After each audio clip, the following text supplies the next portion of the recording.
For those of you who want to LARP but can't due to space constraints, this is a really good idea for you. When I say limited space, I mean anywhere from 6 to 20 acres. Areas where you can't shout or yell out of concern for the people nearby.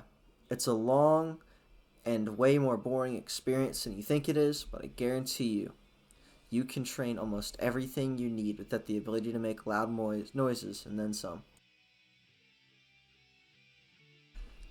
Over my about 6 years of what I would call LARPing, I found myself being extremely unproductive all the time, to include even recently. You need to create an environment where you can stay productive. This means turning off your phone, putting it in your ruck, and throwing it somewhere other than your persons, if you can do so. Training is a mindset. The only thing that should break that is when you step out of the field or come to a little bit of downtime in the field where you're able to rest for a little bit. This becomes extremely difficult when you're in an area that you're familiar with, or always were familiar with, such as having limited space. It becomes an issue of, I've done this about 1,000 times in this exact spot. What makes it different this time? But the part is that constant reps of these drills that you do will eventually pay off through muscle memory. Through sweat and effort, you will eventually have an effect on your overall betterness, not just in the field, but through forging a good work ethic.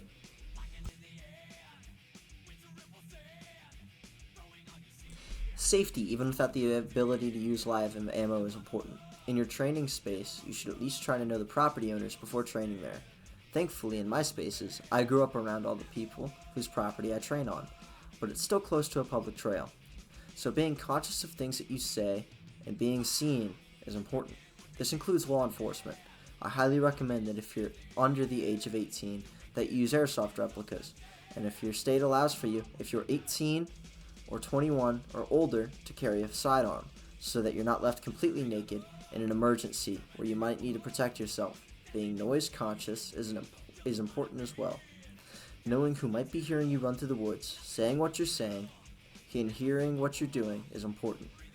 And it's not good to admit, but in my training space, I'm one doorway away from having someone hear what I'm doing, what I'm saying, and how I'm doing it. So if you can, reduce that to be as least inconspicuous as possible. How you do this is up to you.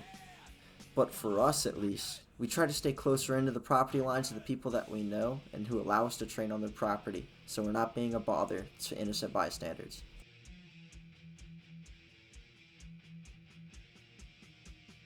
Now for the meat and potatoes. Shooting isn't even half of everything you'll do. The majority of it should be gaining skills to keep yourself sustained in the field. Through 6 years I've been doing this. Since I don't have the ability to shoot readily available to me, me and my buddies have become amazing at getting comfortable in the field, finding ways to heat up food, and how to stay warm in the cold. The best way to purify water that allows us to leave the area as fast as possible, and cooking raw ingredients, such as dried vegetables and meat. But the combative-based skills are still available to you. I've done probably well over 200 dry runs of fire and maneuver reactive contact drills, and every single time you get better with each repetition. I've done what I call bang-bang drills. That seems really stupid, but they're force-on-force drills that don't use blanks. Instead, you simply yell bang-bang to each other. It seems really silly, but I can't stress this enough. It can turn you into a lethal unit. I've been able to disappear into shadows into the woods like it's nothing. Become absolutely still and one with vegetation. You can also practice concealment, as well as creep drills. And if you have an area that gets foot traffic, you can run salute reports and learn patrolling as well. And you can definitely stage notional ambushes on targets. And pre-prepared precision assaults. And if you're able to, during the night, you can work on moving while in the dark, even without night vision or flashlights, and moving towards breaking contact in silence.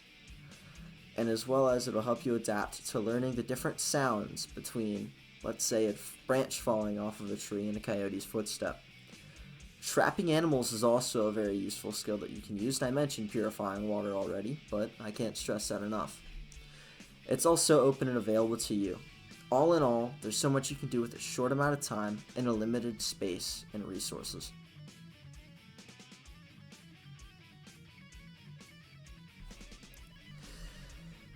To give you guys a good idea as to what a good day of training looks like, especially for me, with my limited time constraints and space constraints, here's what I do. Around 12:30, I leave the house and enter my backyard. Immediately set up for a movement to the training space that I have. and after getting to my neighbor's woods, where he has more space for us to train, which is our training area, me and my buddy find open areas to practice working on crossing LDAs and silently moving towards contact. Thankfully, it's not too far away from where our next objective is, but I try to spend a lot of time on it, running a lot of drills over and over again.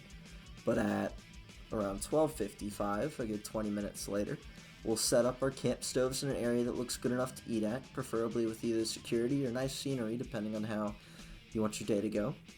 And you stay somewhat quiet while you heat up a can of food, talk about life, basic stuff. He's your battle buddy, you should care about him, just even outside of LARP.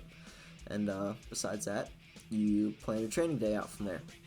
At around 1:15, we usually set off to run through some quick reaction drills, making sure to stay somewhat quiet, which means you're not screaming contact front, contact rear to each other.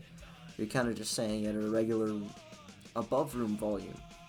Usually about 5 to 10 reps of this, and with a quick little checkup, or an AAR, after every single run through, and try to do it in a different space each time, so that way you're not getting either too bored, or you're getting just a nice change that makes you think differently. At around 2:15, we start to do our bang bang drills, which are usually about 5 to 10 times, and they last about 5 to 10 minutes, which even with our amount of limited space, we're able to get out of it, which is about 16 acres. With what little time we have, though, we make use of it. I already talked about the bang bang drills, but I guess I can make a video of me doing one at some point if you guys are interested. But after each drill, we have a little checkup and AAR.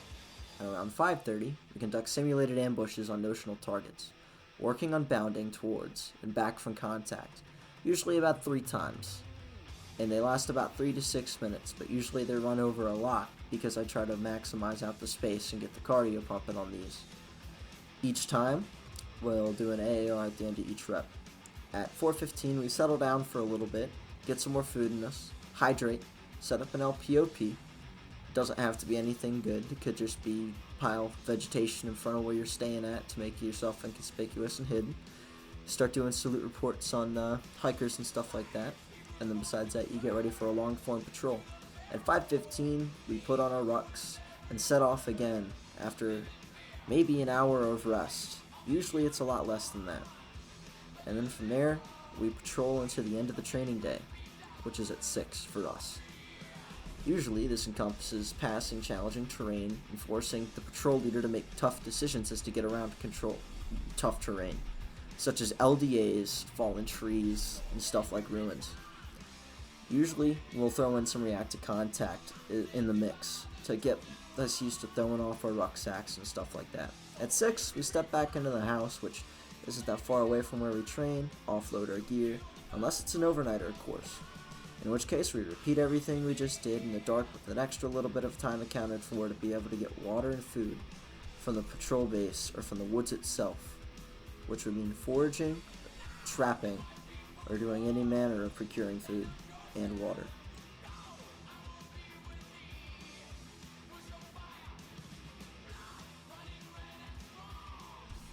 Of course, there's totally downsides to this, such as marksmanship and communicating through chaos, which I've found instances where I've had to train through them, and been in situations where I've had to.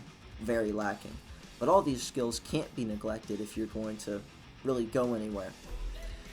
Even if once a year, like myself, you have the opportunity to focus on these skills for a whole day, do so. It's about working with what you have, not what you want.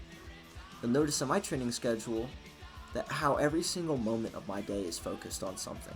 And it seems like there's not a lot of moment of downtime, but I guarantee you, that is completely wrong if you got that notion.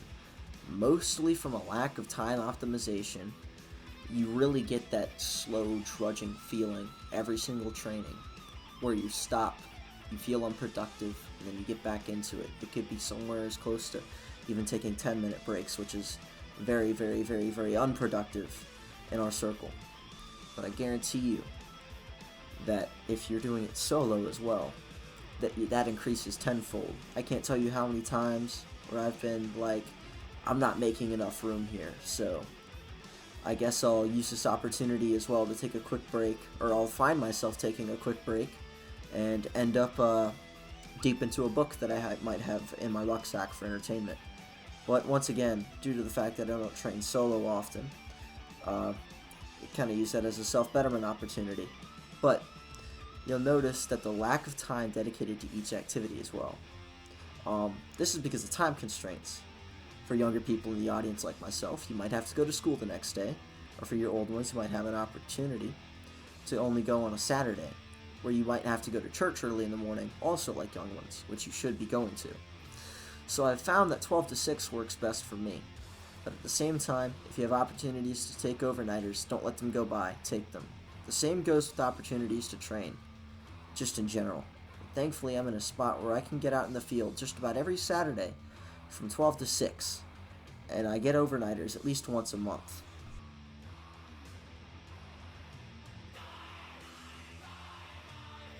Hopefully this gives you the opportunity to train, just like most of you want to.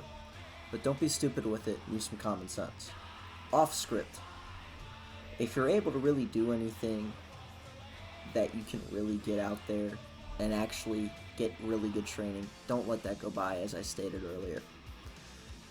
Especially when you have limited space like this. I can't tell you how many times I've been in situations where when I do go to train legitimately, I've found myself very, very, very, very, very, very late to the party as compared to a lot of the people that go out and train around me about the skills that I can't, such as marksmanship.